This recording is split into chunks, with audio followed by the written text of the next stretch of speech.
예, 우리 시장이 2,800에 도전하는 흐름들입니다. 올 들어서도 2,500 밑으로 갔던 경우도 있었고요. 불안했던 국면이 있었는데 강합니다. 그리고 특별히 3월 미국 FOMC 이후에 시장은 환호하면서 소위 리스크온 국면으로 가는데요. 향후 시장에서 봐야 될 것들은 무엇인지, 비중을 늘려도 될 때인지 얘기하겠습니다. 대신증권 문남중 수석연구위원과 딥사이트에서 오늘 만나겠습니다. 어서 오십시오. 안녕하세요. 일단 올 1분기도 지나가는 흐름입니다. 잠깐 시장 전체적인 글로벌 시장이나 뭐 시장을 좀 복귀해 보면 제일 많이 오른 자산은 뭘까요? 비트코인 제일 많이 올랐나? 일본 증시 그런 게 제일 강하지 않았을까요? 전반적인 성적을 좀 한번 리뷰해 주세요. 말씀해 주신 것처럼 이제 올해 자산별 수익률을 놓고 본다고 하면 주식시장 강세가 계속 이어지고 있는 상황이고요. 네. 사실 우리 주변에 있는 증시를 보면 얘기해 주신 것처럼 일본 증시가 올해도 20% 초반대 수익률을 좀 보이면서 네. 지난해에 이어서 상당히 강한 모습을 좀 보여주고 있는 상황입니다. 하지만 이제 일본 증시에 대한 관심이 많이 높아진 건 맞는 것 같은데요. 저는 앞으로 좀 일본은 엔화 강세 또 일본 증시의 하락 압력이 좀 높아질 여지가 있다고 생각하고 있기 때문에 네. 사실 투자자 입장에서는 위험 자산에 대한 관심을 계속 가지시는 건 좋은데 유독 일본에 대해서는 좀 경계감을 가질 필요는 있는 것 같아요.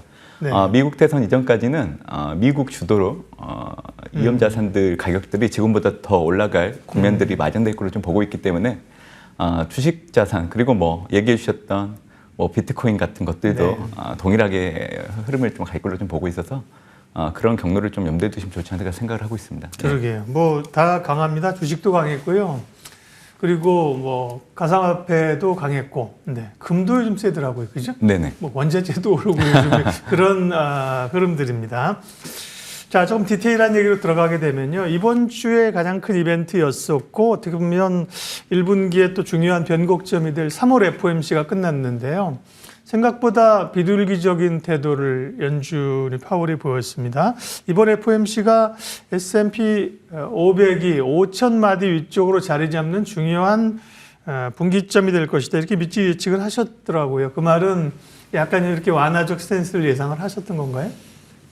저는 이제 3월 FOMC의 의미를 네. 통화 정책에 대한 불확실성을 낮춰준 계기라고 판단을 하고 있습니다. 네. 사실 연준이 제시한 수정경제 전망을 보면 지난해 12월과 비교를 해봤을 때 사실 성장률을 높이고 네.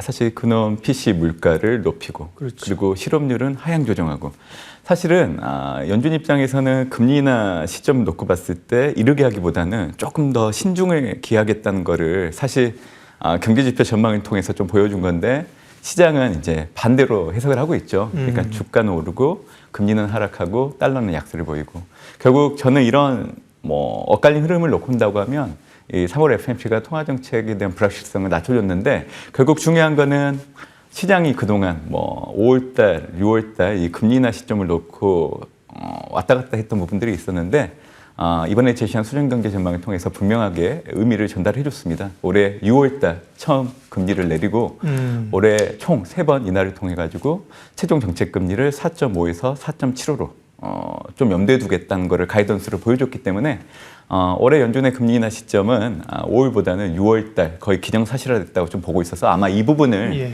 시장에서는 한화하지 않았나 저는 생각을 해보고 있습니다. FOMC 전만 하더라도 이제 3번에서 2번 인하 가능성과 함께 처음 금리 내리는 시점이 2월에서 한 7월 정도로 밀려지는 분위기였었는데요. 문 의원님은 이제 FOMC 끝나고 6월 쪽으로 힘을 많이 실어주셨습니다. 근데 3월 FOMC에 대해서 시장이 굉장히 긍정적으로 반응을 했는데 지금 말씀하신 걸 보면 경제 전망 올렸고 그 다음에 연준이 기준을 잡는 약간 중립 금리 수준도 좀 올라간 것 같아요. 그런 맞습니다. 것들이 좀 마냥 환호할 게 아니라 부담 요인도 있다는 말씀인가요?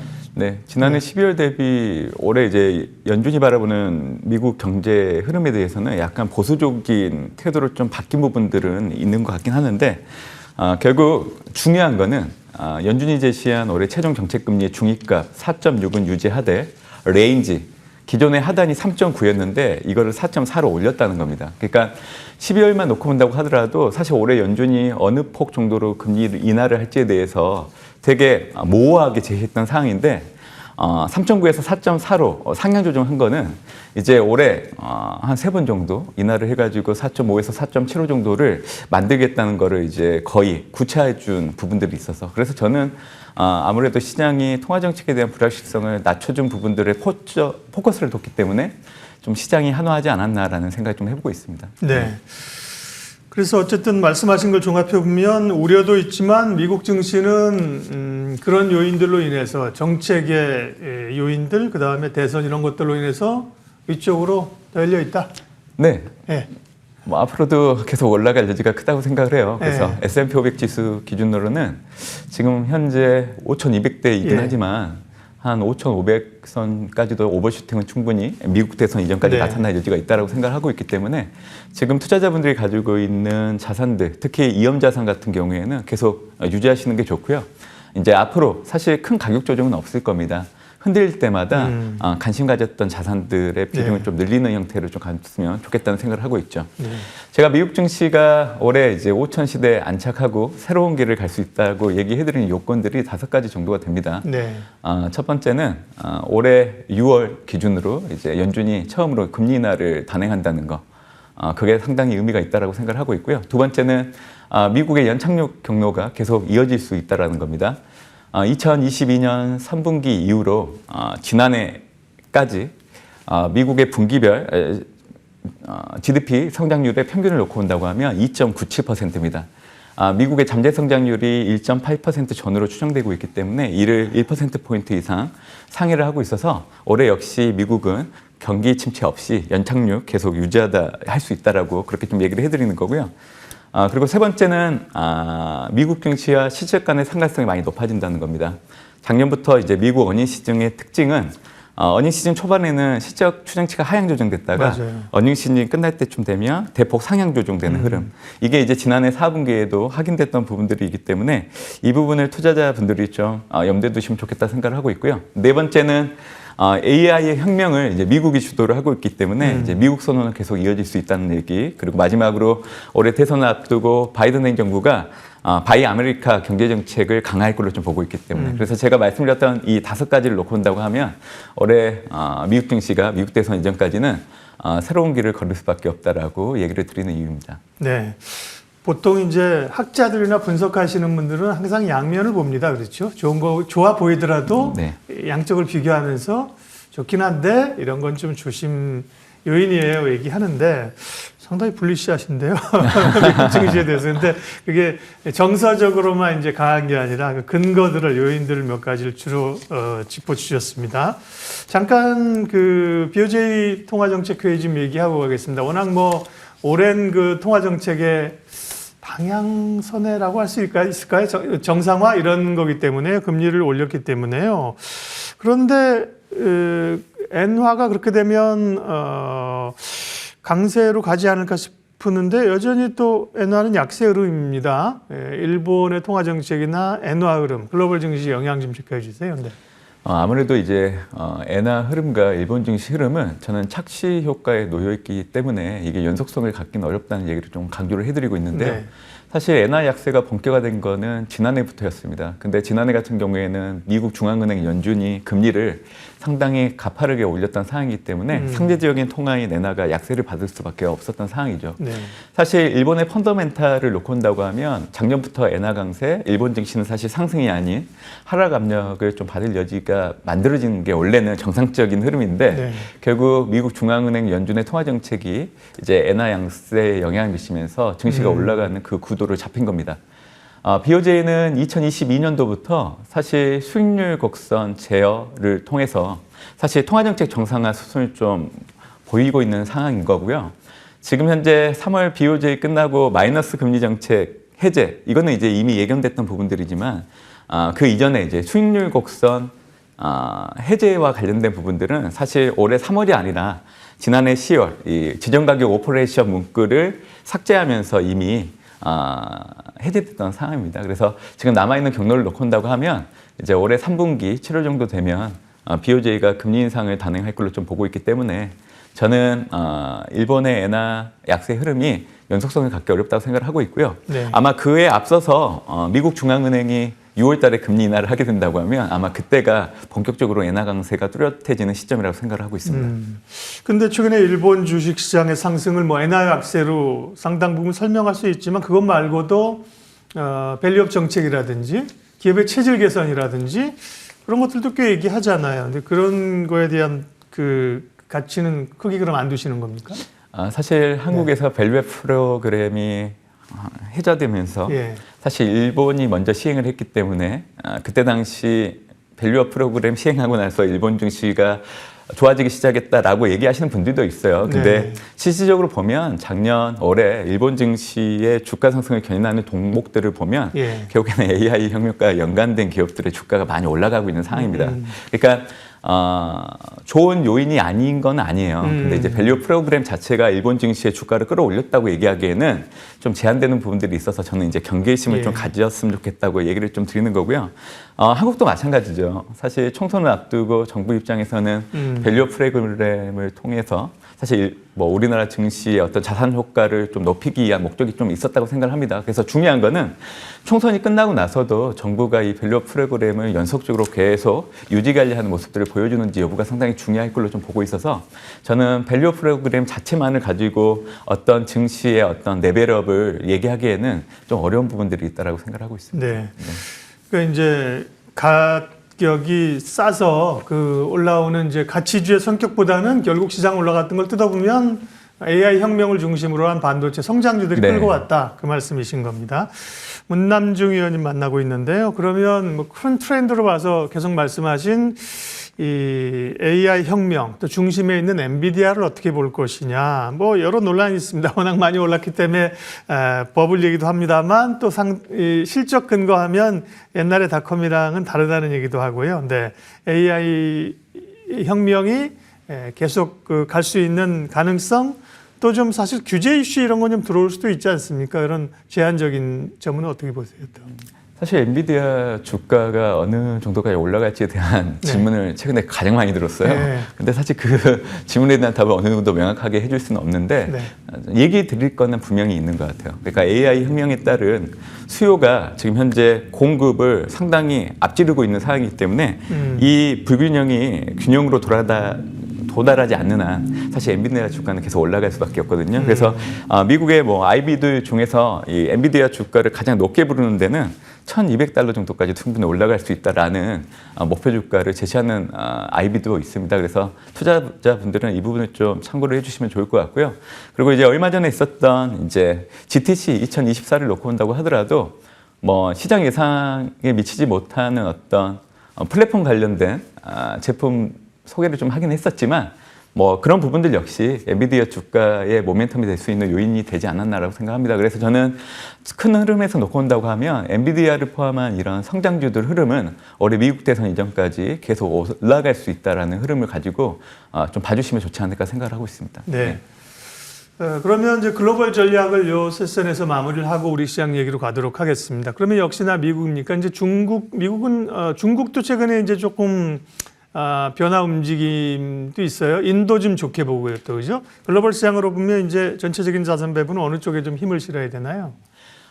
일단 미국을 최우선으로 둬야 되는 부분 강조해드리고 싶고요. 저희가 이제 투자자분들께 항상 얘기해드리는 거는 해당되는 국가의 정책금리와 그 물가를 비교했을 때 정책금리보다 물가가 아래에 있는 구간, 우리가 보통 이거를 실질 정책금리가 양해값으로 바뀌었다고 얘기를 하고 있는데 그 구간이 계속 유지된다고 하면 해당되는 국가들에 대한 투자는 해도 된다고 얘기를 드리고 있습니다. 그 대표적인 국가가 미국이기 때문에 얘기를 드리는 거고요.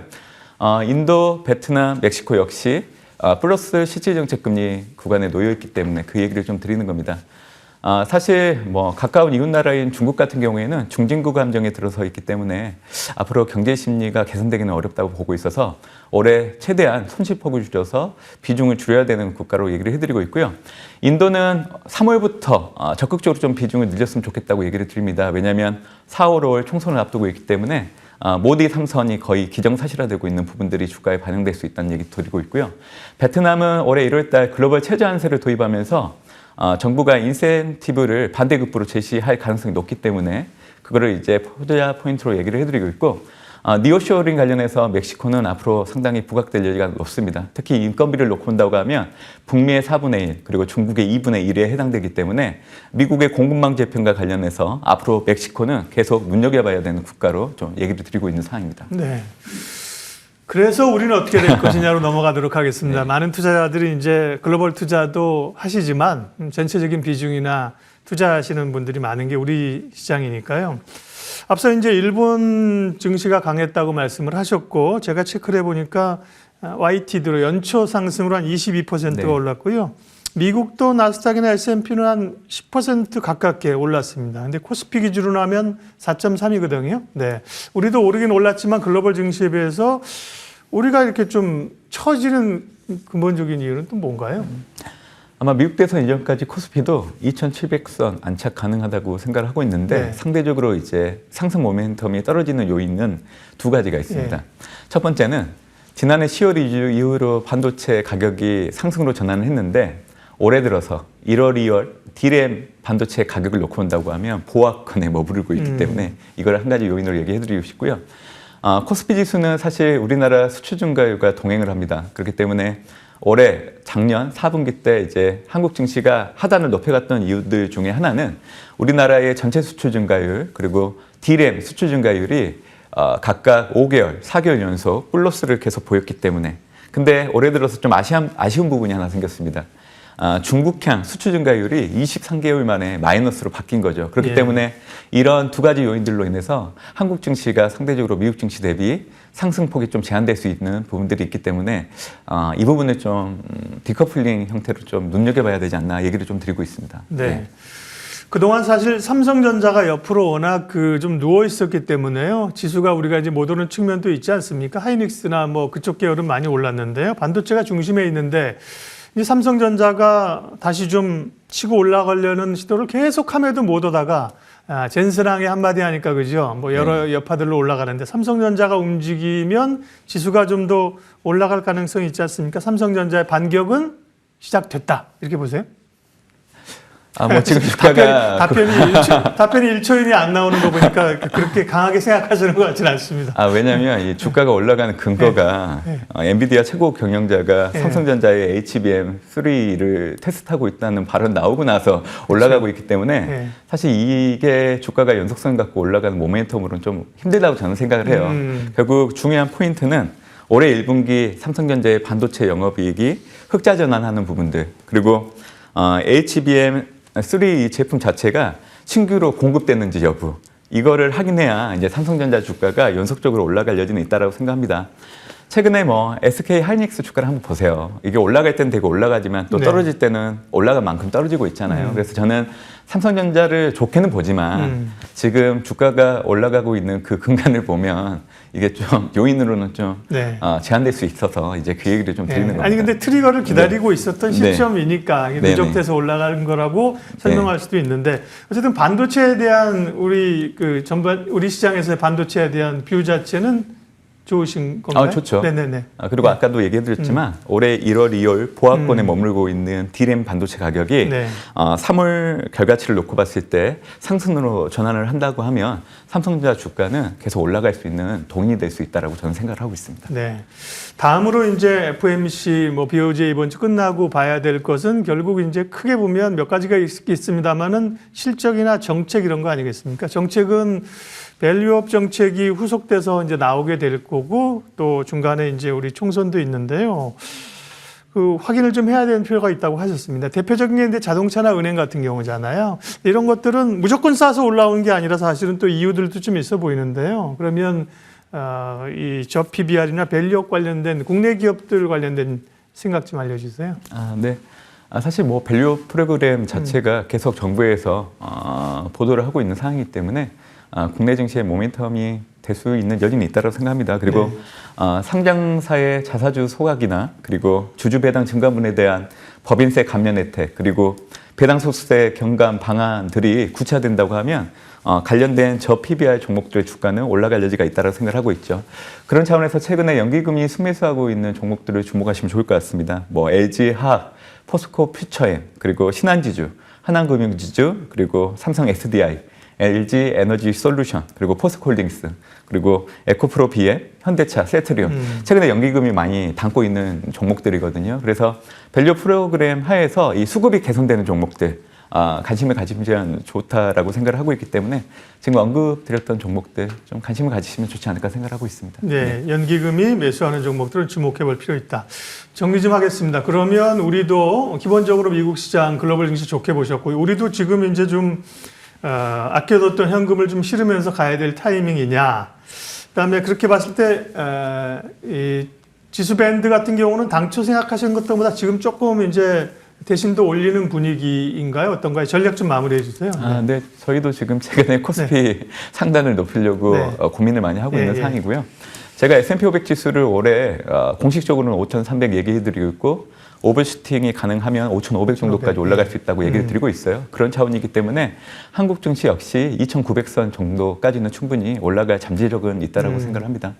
그렇기 때문에 3월 FMC라는 변곡점이 끝났기 때문에 앞으로 큰 가격 조정은 없다라고 저는 생각을 해요. 조금 얕은 조정이 나타날 수 있을 때 좀 비중을 늘리는 기회로 삼으시면 좋겠다 생각을 하고 있고요. 궁극적으로 투자 대상은 동일합니다. 성장주 중심의 투자가 필요하고 올해 같은 경우에는 사실 미국 주도의 실적 개선이 주가를 방어해주는 역할을 해줄 수 있다고 보고 있기 때문에 스타일로 따진다고 하면 대형주 그리고 기타 스타일로 따지면 퀄리티라는 부분을 염두에 두고 투자 대상을 선택하시면 좋겠다는 얘기를 좀 드리고 있습니다. 그러게요. 뭐 이제 사실은 불확실성이 해소됐지만 뭐 좀 또 덜커덩거림이 있지 않을까 그런 걱정들을 하고 있는데 뭐 큰 조정 없이 미국 주식시장 중심으로 우리 시장도 거기를 따라가는 흐름으로 갈 걸로 보셨습니다. 오늘 딥사이트 대신증권 문남중 수석연구위원 함께 했습니다. 오늘 말씀 고맙습니다. 감사합니다.